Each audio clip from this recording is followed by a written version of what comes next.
Saudara-saudara, salam sehat.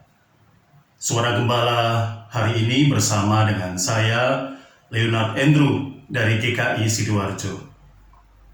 Mari kita berdoa.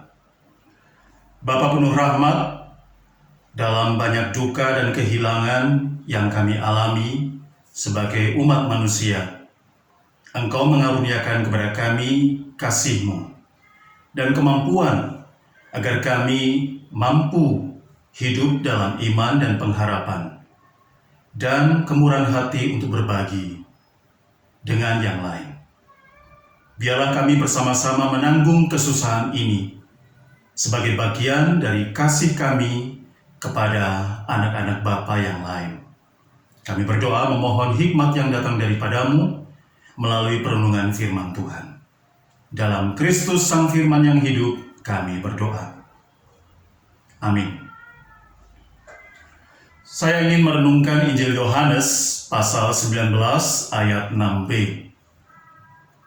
Kata Pilatus kepada mereka, "Ambil dia dan salibkan dia, sebab aku tidak mendapat kesalahan apapun padanya." Sesudah menyelidiki perkara Yesus, Pilatus tahu bahwa Yesus tidak bersalah.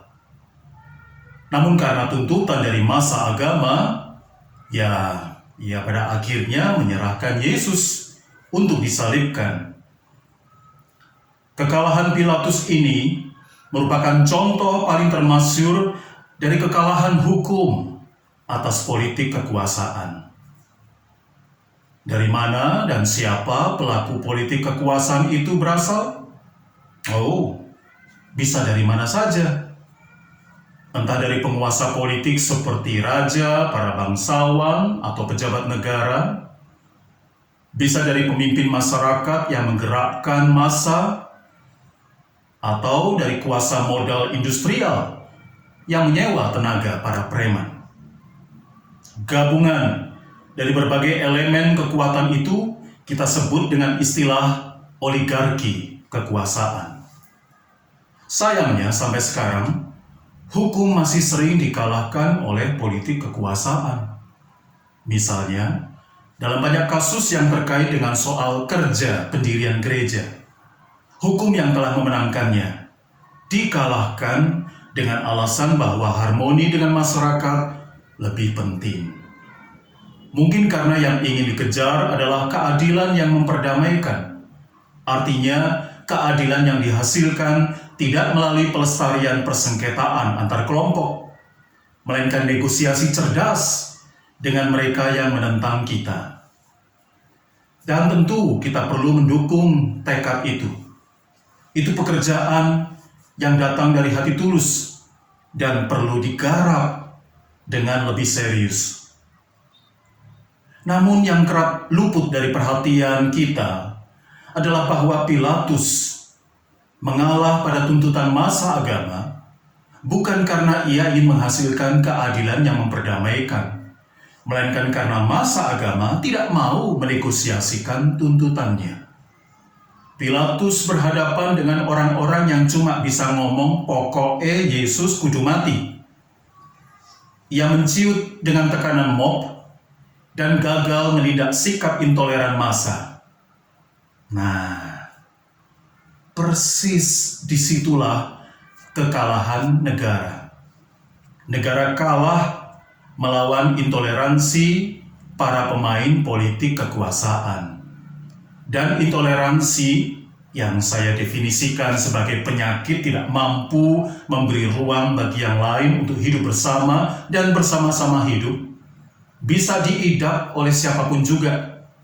Entah dari kelompok moral majority yang menggunakan identitas primordial seperti agama dan etnik, atau kelompok bangsawan yang ingin menjaga hak-hak istimewanya, atau para pengusaha hitam yang memakai cara buruk dan busuk untuk memaksimalkan laba.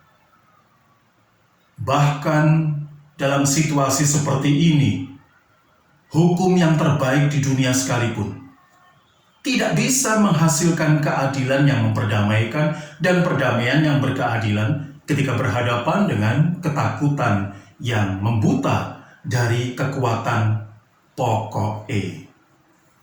Hanya Dewi Keadilan yang boleh menutup mata demi untuk memenuhi tuntutan keadilan yang non-partisan.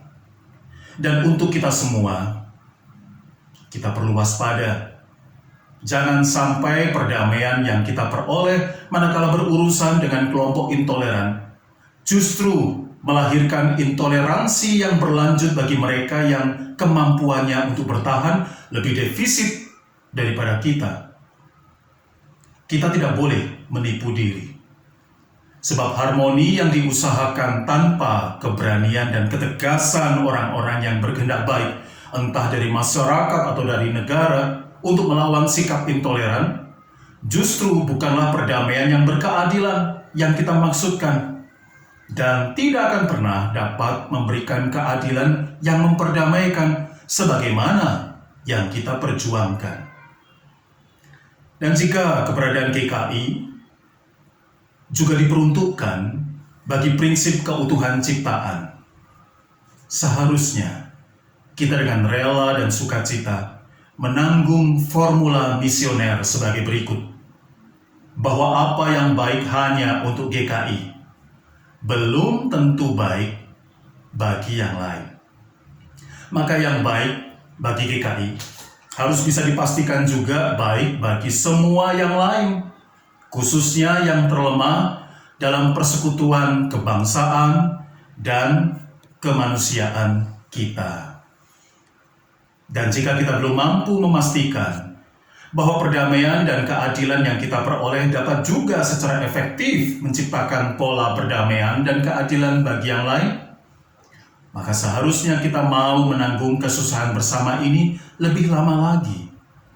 Kita berperilaku seperti dalam perumpamaan sang janda yang berkali-kali datang kepada hakim yang lalim untuk menuntut keadilan baginya, hingga hakim tersebut terganggu dan mau membenarkan hak sang janda.